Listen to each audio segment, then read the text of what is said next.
Soul Ministry mempersembahkan seri pengajaran Hal Meminta dengan topik bagaimana menuliskannya pada hati kita. Saya percaya pengajaran ini memberkati kita semua. Tuhan Yesus menyertai. Shalom semuanya. Saya lanjutkan ke hal sekarang adalah visi. Habakuk 2 ya. Habakuk 2 tentang tuliskanlah penglihatan itu.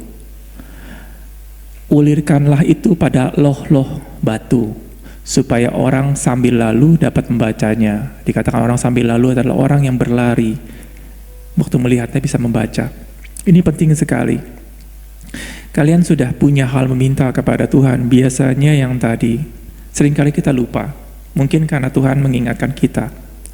Tetapi sebenarnya kalau Tuhan mengingatkan kita, biasanya progresnya lama ya. Apa itu progresnya lama? Kita dapat syukur, nggak dapat ya sudah. Sekali lagi, kalau kita ingin meminta kepada sesuatu, kita pun harus bisa mengerti ini buat siapa ya? Ini buat apa ya? Kalau kita meminta sesuatu sama Tuhan untuk memuaskan diri kita sendiri, biasanya sebentar lupa. Waktu itu kenapa Jesse Duplantis waktu dia meminta pesawat terbang bukan untuk biar keren. Bukan karena orang serba punya pesawat terbang, saya pun ingin punya pesawat terbang. Enggak, dia melihat bahwa saya perlu sekali pesawat terbang ini. Dengan pesawat terbang saya bisa menginjili banyak sekali tempat dengan waktu yang lebih efisien. Ya, kalau kita masuk ke pesawat terbang komersial, biasanya check-in aja mesti 2 jam sebelumnya ya. Berapa lama 2 jam ya? Pas 1 jam saya nggak tahu. Terus perjalanan udah gitu, kalau misalnya pesawat terbang itu biasanya mau keluar juga lama, landing juga lama. Akhirnya yang mungkin dari sini ke Singapura butuh 7 jam, 8 jam, lumayan capek ya. Tapi kalau punya pesawat terbang pribadi, langsung nggak perlu nunggu waktu, langsung berjalan sampai dan juga nggak capek. Apa yang terjadi lebih efektif di dalam pelayanan dia. Nah, waktu kita meminta sesuatu, kita ingin memuaskan untuk kepuasan sendiri atau untuk ada hal yang lebih besar. Kalau kita ingin memuaskan kedagingan sendiri, hati-hati, ada kesombongan nanti keluar. Nah, dikatakan kalau kita sudah tahu bahwa Tuhan, saya memerlukan ini untuk kerajaan Allah. Saya ingin memikirkan tentang hal-hal yang untuk dunia yang akan datang. Mana saya sudah cerita ya, ada 4 hal tentang meminta, visi, iman tanpa perbuatan dalam hati. Ada 3 problem karena kebodohan kita, problem karena kita melakukan kehendak Allah. Yang ketiga adalah problem karena orang lain. Tapi yang ketiga, 3 tahap berikut adalah kenapa ini terjadi? Karena kedagingan. Ada masalah terjadi karena kedagingan. Sama juga sekarang di sini pada waktu kita mempunyai visi tersebut. Visi ini untuk memuaskan kedagingan kita atau ingin ada visi untuk kerajaan Allah. Pada waktu kita memikirkan adanya visi kerajaan Allah, ada satu hal dalam hati kita, ada satu hasrat di hati ini akan berulang. Tetapi kalau kita cuma visi kita, yang penting saya menikah, punya anak, punya cucu, punya tabungan, meninggal. Biasanya hidup kita kan biasa-biasa saja ya, semuanya buat gua dan gua. Apa yang terjadi? Visi tersebut tidak akan kuat, walaupun mungkin kuat. Visi tersebut kalau kita visi tersebut adalah penuh dengan kedagingan, mungkin kadang-kadang Tuhan juga tidak mengizinkan ya. Yang kita mau adalah sekarang visi yang kita bersama-sama dengan Tuhan. Pada waktu kita melihat ada visi bersama-sama dengan Tuhan, ada satu kekuatan yang luar biasa. Yang Tuhan akan ingatkan lagi. Malahan Tuhan akan mengingatkan kita senantiasa. Kamu tahun lalu ingin melakukan ini loh, tapi belum tercapai. Bukan untuk kepuasan diri sendiri.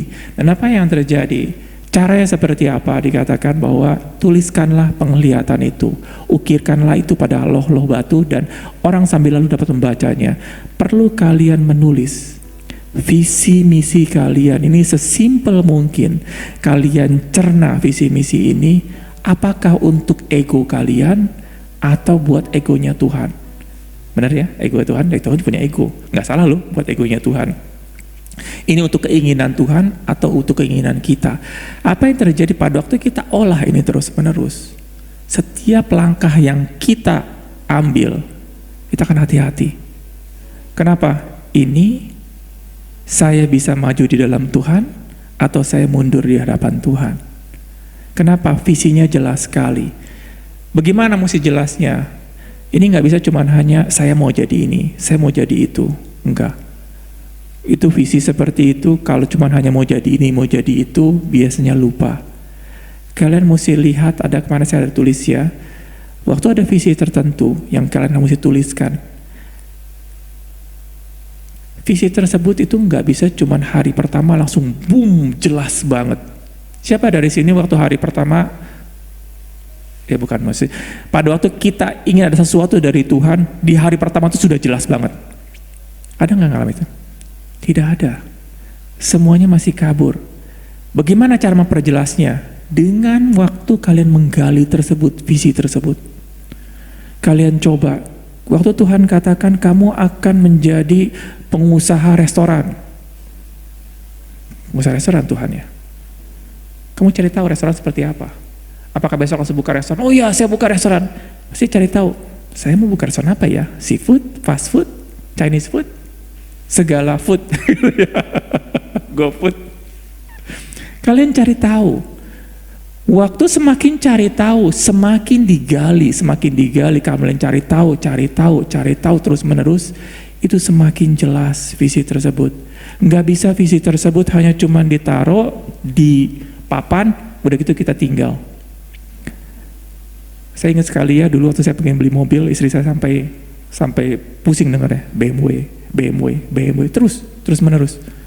Saya bukan ngerengek sama dia, enggak. Karena duitnya ada tanggung saya gitu. Saya cuma hanya mau dia punya memperhatikan iman. Apa yang terjadi itu keluar. Dengan saya mengucapkan kata BMW, saya cari di internet, ada BMW apa aja ya. Terus menerus. Apa yang terjadi semakin jelas sampai spesifik salah satu tempat. Sama juga dengan visi kalian. Kalau visi kalian cuma saya ingin jadi A, saya ingin jadi B, nanti Tuhan akan buat semuanya seperti kayak jalan tol sampai ke tempat visi tersebut. Enggak begitu cara kerjanya. Cara kerjanya adalah Tuhan katakan, di mana hatimu berada, di situ di mana hartamu berada, di situ hatimu berada. Semakin kita melihat ada harta di sana, hati kita ke sana, kita akan gali tersebut. Harta yang Tuhan katakan adalah di mana hartamu berada, di situ hatimu berada. Itu bukan cuma harta yang di atas tanah, tapi yang di bawah tanah. Firman Tuhan juga katakan bahwa siapa di antara kalian yang ada seseorang yang mendapatkan mutiara, tapi bingung ya, kok mutiaranya ada di bawah tanah ya? Mutiara kan di laut ya, tapi ada di dalam tanah. Nah, yang Tuhan mau soal harta adalah yang di bawah tanah, yang harus kita korek. Tuhan katakan, apabila kamu mencari aku seperti mencari perak atau permata, maka kamu akan mendapatkannya. Kalau firman Tuhan adalah mencari emas. Emas itu bukan jalan-jalan emas, kamu kantongin. Jalan-jalan emas. Itu bukan emas, itu batu koral. Batu kali yang tadi. Emas, cara kerja emas gimana? Ada sesuatu yang kamu gali di situ. Nah, sama juga visi tersebut. Ada visi yang kalian harus bisa gali terus menerus, nggak bisa dalam 1 hari 2 hari. Cara-caranya semuanya tergantung masing-masing ya. Ada yang tulis, ada yang saling ngomong dengan suami istri, ada yang saling ngomong dengan satu komunitas terus menerus. Akhirnya ada yang saling membantu. Tuhan akan mengirimkan orang-orang kepada kalian untuk membantu kalian. Tapi kalian harus masuk, kalian harus gali.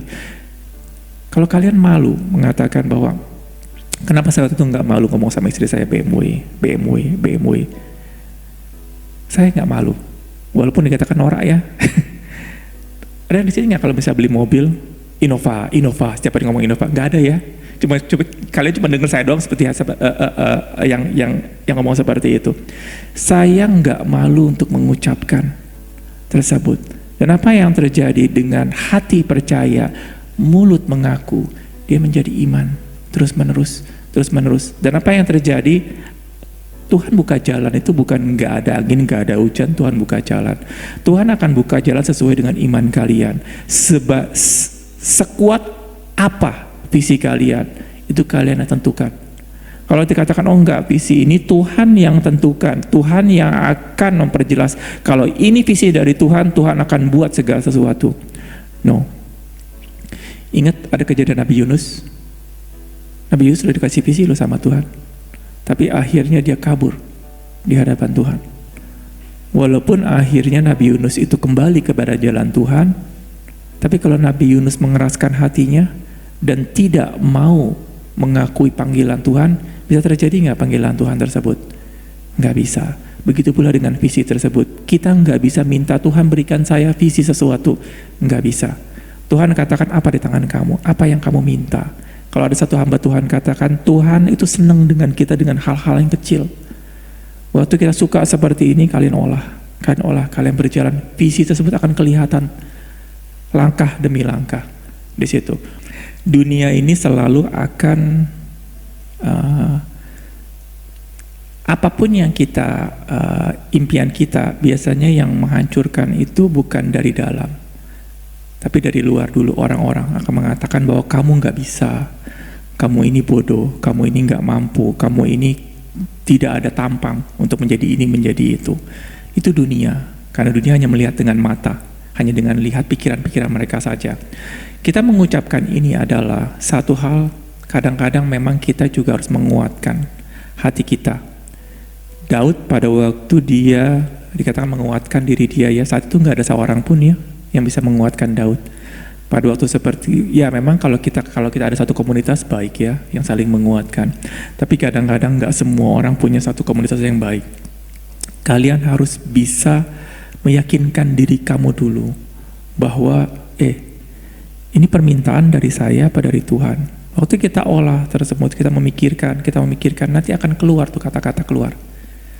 Jadi bukan deklarasi ya. Kalau deklarasi adalah saya percaya Tuhan akan berikan, saya percaya akan Tuhan. Kalian berulang-ulang nanti ada satu iman, bukan. Ini bukan deklarasi. Kalian merenungkan dia punya visi tersebut, bahwa untuk biar ada fondasi di hati kalian, bahwa nanti tidak ada seorang pun yang bisa melawan kalian. Gimana caranya pada waktu hati ini semakin kuat? Kalau tadi katakan Bu Yolanda, kehidupan ini sulit, yes, ini sulit. Tetapi saya akan jelaskan kesulitan itu kenapa. Jadi, saya pernah ngalamin, saya dapat rumah yang kurang bagus menurut orang-orang, tapi saya nggak merasa itu sulit. Waktu saya di Australia dengan sekali lagi saya orang yang paling miskin, ada salah satunya juga. Kenapa tadi saya ngomong soal motor? Dari orang-orang, dari teman-teman saya nggak ada seorang pun naik motor. Masa sih kok di sana nggak ada motor? Nggak ada satu pun naik motor. Saya kalau naik motor tengah jalan cuma saya doang sendiri. Di sini mana-mana banyak. Jadi semua naik mobil. Kenapa saya beli motor? Karena saya nggak mampu beli mobil. Saking saya nggak punya uang. Kenapa? Kalau naik mobil 1 liter mungkin bisa cuma 7 km. Kalau motor kan bisa 20 km atau bagaimana. Terus maintenance-nya ya motor gampang seperti ini. Saya waktu beli motor nggak pernah ganti oli, nggak pernah ganti ban. Itu kalau motor tengah jalan bannya kempes, itu nggak ada tukang tambal ban. Karena motor aja nggak ada di sana. Jadi saya mesti tambal ban sendiri semua. Saya belajar. Hidup sulitkah? Menurut ukuran orang-orang sulit. Tapi saya nggak merasa sulit. Kenapa? Ada sesuatu keyakinan dalam hidup saya bahwa ada Allah dalam hidup saya. Menurut orang-orang ada kesulitan yang besar, tapi saya nggak merasakan. Tapi nanti step yang saya akan tadi ajarkan, kesulitan ketiga hal, nanti kedagingan. Kalau kita sudah sampai akhirnya, saya yakin sekali, Andrew Wommack waktu dia mengalami sulit, kesulitan yang luar biasa, dan saya percaya ada waktu-waktu dalam hidup dia benar-benar seperti bubble, yang Tuhan lindungin. Bahwa waktu mata kita, perasaan kita, waktu kita fokuskan kepada Allah, kalian tidak akan yang namanya merasakan kesulitan hidup ini. Kenapa seperti itu? Itu karunia yang Tuhan berikan kepada kita. Asal kita mau menerimanya. Masalahnya kita ini hidup di dunia ini, mata kita, telinga kita pergaulan kita semuanya bukan yang mendukung. Dengar kita selalu hal-hal yang buruk. Mata kita selalu melihat hal-hal yang buruk. Teman pertemanan kita juga hal yang buruk. Apa yang terjadi? Kalian punya iman semakin lama semakin tergerus. Waktu semakin tergerus, kalian akan mengalami yang namanya kesulitan. Kayak sekarang saya katakan, bahwa kamu digampat itu sakit, benar. Tapi mau berapa lama sakitnya? Ada yang seseorang yang cuma 5 menit, rasa sakitnya, ada yang berhari-hari. Jadi kayak tadi katakan di Bu Yolanda, akan mengalami masalah kesakitan, yes. Tapi sakitnya berapa lama? Oh, saya mau pilih yang 5 menit. Yes, kalau misalnya kita mau mengambil iman untuk sakit 5 menit, butuh latihan. Karena kalau kita tidak berlatih, petinju kalau nggak berlatih dipukul, terus dia cuma mau sakitnya 5 menit, nggak bisa ya. Petinju itu berlatih, melatih disiplin tubuh dia untuk bisa menerima pukulan, dan akhirnya untuk nggak sekali dipukul jatuh. Sama juga kayak kita. Kita akan mengalami masalah-masalah hidup. Dengan kita, yang tadi saya katakan, masalah-masalah tersebut. Tapi kalau kita mau ada caranya Tuhan, contohnya begini, tentang kesehatan. Ada orang mengatakan bahwa ada kesehatan ilahi yang sampai kita meninggal tidak sakit. Percaya gak? Kalau nggak mungkin kok, semua orang pasti sakit. Kalau kita melihat semua orang sakit dan percaya kepada semua itu, akhirnya kita tidak menjadi percaya. Sampai akhirnya ada seseorang yang bernama Andrew Wommack, dia mempraktekannya. Dia mempunyai kesehatan ilahi. Baru kita percaya, oh ternyata ada ya seperti itu. Sama juga, saya sudah mengalami, saya sudah katakan ada kesulitan yang terjadi pada waktu kita mempraktekkan ini semua. Tapi ada jalan. Artinya kita nggak perlu mengalami kesulitan ini semua kalau kita mengerti yang akhirnya ada dikatakan. Yang ujungnya adalah masalah yang kenapa terjadi kemana? Karena kedagingan. Kalau kita mengerti bagaimana cara mengontrol kedagingan ini, kalian tidak akan melalui ini. Maksudnya bukan tidak akan merasakan. Kalian melalui, tapi kalian tidak akan merasakan. Makanya tadi saya katakan, jagalah hati kamu dengan segala kewaspadaan. Karena dari situ timbul segala air kehidupan. Kalau kalian nggak jaga di sini, yang keluar apa? Air pahit. Waktu air pahit, namanya juga air pahit ya. Jadi menimbulkan masalah. Tapi kalau kita percaya sekali bahwa Tuhan, hidup ini sulit. Tapi ada cara di dalam Tuhan tidak sulit. Oh, diberkati semua? Bukan. Kayak tadi saya katakan, waktu saya di Australia, walaupun saya mengalami masalah-masalah yang begitu berat, saya nggak merasakan bahwa saya orang miskin. Saya nggak merasakan itu sulit. Walaupun semua makan di kantin, saya makan. Saya makan itu nggak ngumpet-ngumpet loh. Kalian makan di kantin, saya di ujung. Mereka makan di kantin, pesan, saya makan di meja juga, saya makan roti setiap hari. Dia nggak nanya, kok roti lagi, kok roti lagi. Saya nggak ada rasa malu sedikit pun, nggak ada. Saya bukakan sedikit ya. Saya juga nggak ngerti kenapa seperti itu. Kalian kalau ke sekolah SMA, biasanya pakaiannya, kalau pakai baju bebas, biasanya cari yang terbaik ya, karena dilihat oleh kiri kanan ya. Tasnya pun yang bermerek. Ya minimal saya nggak tahu tasnya bermerek. Saya ke sekolah, saya pakai tasnya pakai tas apa? Pakai tas orang yang buat jalan-jalan keluar kota. Apa, ransel ya? Tas baju yang biasanya kalau pembantu, ada pembantu kalau misalnya tas kampung. Kalau pembantu yang datang ke rumah, biasanya tasnya bajunya dibawa ke tas, apa namanya tuh? Jadi kayak benar-benar tas baju. Saya ke sekolah pakai itu loh. Semuanya tas bermerek, pakai mobil-mobil yang ini. Saya nggak malu sedikit pun. Saya nggak mau, aduh Tuhan jangan bikin saya malu, jangan bikin malu. Saya nggak punya rasa malu sedikit pun. Saya nggak merasakan malu sedikit pun saat itu. Dari mana kok dia punya kekuatan itu? Saya nggak tahu. Kenapa saya bilang saya nggak tahu? Saya cuma hanya pikirkan bahwa Tuhan thank you banget. Engkau sudah mengirimkan aku ke DPC Australia, saya bisa belajar di sana. Saya nggak ada berusaha untuk aduh ini udah sulit, saya harus berjuang. Saya cuma jalanin Tuhan seperti kayak bikin bubble. Dan selama mata kalian, hati kalian fokuskan kepada Tuhan, Tuhan akan bikin bubble. Makanya Tuhan katakan bahwa 1.000 orang rebah di kiri, 10.000 orang rebah di kanan, kamu hanya akan berjalan saja. Itu prinsipnya Tuhan. Kita tidak akan mengalami kesulitan tersebut. Asal gimana? Kalian punya iman di sana. Kalian bisa mengerti bahwa Tuhan kita adalah Allah yang besar. Pada waktu seperti itu, Tuhan akan jaga hidup kalian. Walaupun kemarin saya ngomongin sulit semua, bukan berarti saya cuma mau bukakan ke kalian bahwa hidup ini sulit, biar kalian sadar. Setelah kalian sadar hidup ini sulit, saya akan berikan bahwa kalian bahwa ada jalan yang baik di dalam Tuhan. Di situ.